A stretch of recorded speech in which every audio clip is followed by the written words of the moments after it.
Мысалдар қарастырайық. Балқу температурасында 500 грамм болатты балқыту үшін қанша жылу мөлшері қажет? Берілгені: масса 500 грамм, меншікті балқу жылуы бізде кесте бойынша 82 килоджоуль килограмм. Табу керек жылу мөлшері. ХБЖ-ға айналдырамыз. 500 грамм ол 0,5 килограмм. Талдау. Балқу жылуын табу үшін бізде Q тең лямбда М. Шешуі: лямбда бізде 82 кило деген ол 1000, яғни 82 000 джоуль килограмм. Көбейтемін 0,5 килограмм. Килограмм қысқарады. 82 000-ді 0,5-ке көбейткенде 41 000 джоуль болады. Оны 41 килоджоуль деп жазайық. Болды. Келесі мысал. Температурасы 23 градус мысқа 970 килоджоуль жылу мөлшерін беру арқылы қанша мыс балқытуға болады? Жазайық. Берілгені: температура 23 градус. Кестеден балқу температурасын қараймыз. Мыстықын ол 1083 градус. Жылу мөлшері берілген 970 килоджоуль. Кестеден меншікті балқу жылуын қараймыз. Мыстықы 205 килоджоуль. Кестеден 380, меншікті жылу сыйымдылығы 380 джоуль килограмм градус. Кестені кітаптың артынан қарайсыздар, оқулықтың. Табу керек. Масса. Талдау.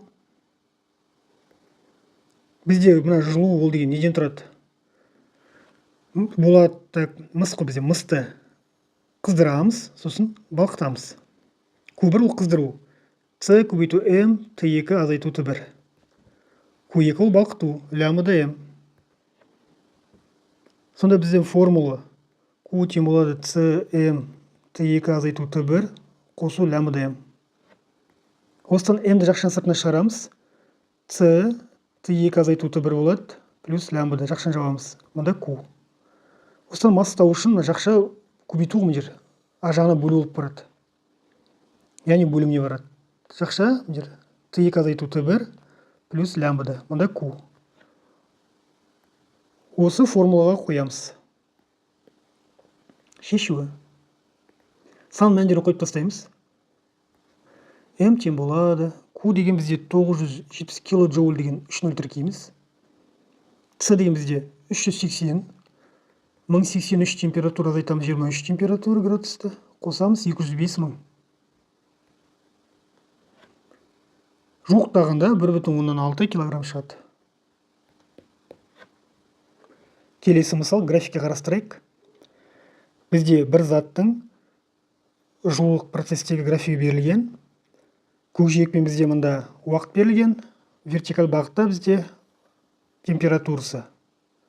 А нүктесінен бастаймыз. Бастапқы температура бізде 180-ге жуық мына жер А нүктесінде. Сосын ол қызады. АБ деген ол қыздыру. Қызады. Сосын мына жерде балқиды. Балқу. Сосын балқыған сұйық қайналғаннан кейін қайтадан қыздыру болады. Сұрақ: бұл қандай зат дейді? Бізде мына балқу температурасы тұрақты болғандықтан балқуды қараймыз. Мына бізде горизонталь тұрған көкжиекпен мына температураны қараймыз. Бұл шамамен 232 градус. Кесте бойынша 232-де ол қалайы болады. Яғни біздің затымыз қалайы балқып жатқан. Қалайы БЦ-да балқиды. Яғни мына аралықта қандай процесс дейді? Балқу. АБ ол қызу, қыздыру. Мына АБ-ды қыздырдық. 232-де бастап бұл балқиды. Мына уақыты көрсетілген. Мына жер 1 минут, 2 минут, 2 минут жарым балқиды. Содан кейін сізді қайтадан сұйық қалайы болады. Сұйық күйінде. Ол қайтадан қызады, қыздыру. Бірінші жағдайда АБ-да бізде 2 минут уақыт кеткен, мында қыздыруға 2 минут. Балқуға 2 минут жарым, 2,5 минут кеткен. Ал сұйық қалайына қыздыруға 1 минут жарым кеткен уақыт.